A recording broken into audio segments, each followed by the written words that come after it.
In March, we saw 30-year fixed mortgage rates fall a bit for the first time in a few months, but they popped right back up close to 7% in April. That certainly did not help us see an improvement in closed sales a month down the road in May, based on the latest market statistics from Florida Realtors. Closed sales of Florida's single-family homes were down almost 6% in May compared to a year ago, while over on the condo and townhouse category, sales were down nearly 20%. Florida's median price for closed sales of single-family homes was down year over year for the third consecutive month in May, falling by close to 3% to $415,000. That's less than April's decline of 4%, but there is a clear divergence from last year's price levels starting to emerge. Still, prices remain in the neighborhood of where they've been since early 2022, and are 54% above where they were at this time in 2020. May's year-over-year decline at the state level also masks some considerable variation at the local level, with the median price for single-family homes only falling in 13 of Florida's 22 metropolitan areas. Over in the condo and townhouse category, we started to see price erosion all the way back in July of last year. That trend continued in the latest figures, with the statewide median sale price in this category falling a little over 6% to $310,000.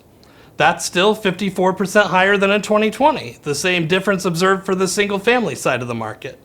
But in this case, there is more uniformity at the local level, with 19 of Florida's 22 metros seeing a year-over-year price decline in May.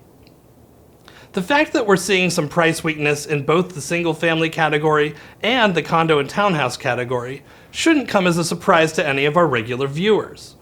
We've been chronicling the expansion of Florida's inventory of homes for sale since early 2022. For more than a year, within both property type categories, inventory levels have been in excess of the levels that were typical of the period of the housing market stability we experienced from 2014 through 2019. They remain well below the levels we were seeing in 2008 when we experienced a large price correction during the Great Financial Crisis, which is why right now we are only seeing some minor price erosion by comparison. Still, inventory levels have continued to rise very consistently ever since mortgage rates began escalating rapidly back in 2022. And that's what makes the inventory statistics reported for May so interesting. Statewide, there were only 156 more single-family homes for sale at the end of May than there were at the end of April. That's a month-over-month increase of only about 0.1%. That's significantly slower growth in single-family inventory than we've been seeing in recent months. And over in the condo and townhouse category, inventory actually fell by a little bit, over 2.5% compared to a month ago. New pending sales declined year over year in May, falling by 0.7% for single-family homes and by almost 10% for condos and townhouses. These declines should actually have been contributors to inventory growth, not impediments. So something else must have offset them. What was the culprit? The answer is a decline in new listings. Almost 2.5% fewer single-family homes came onto the market in May compared to a year ago. That might not sound like a lot, but excluding September and October of last year when we were dealing with the impacts of Hurricanes Helene and Milton, this is the first time that new listings of single-family homes have declined on a year-over-year basis since August of 2023. It's clear from the chart here that new listings were elevated in the first 4 months of 2025, but they fell back into their typical range in May.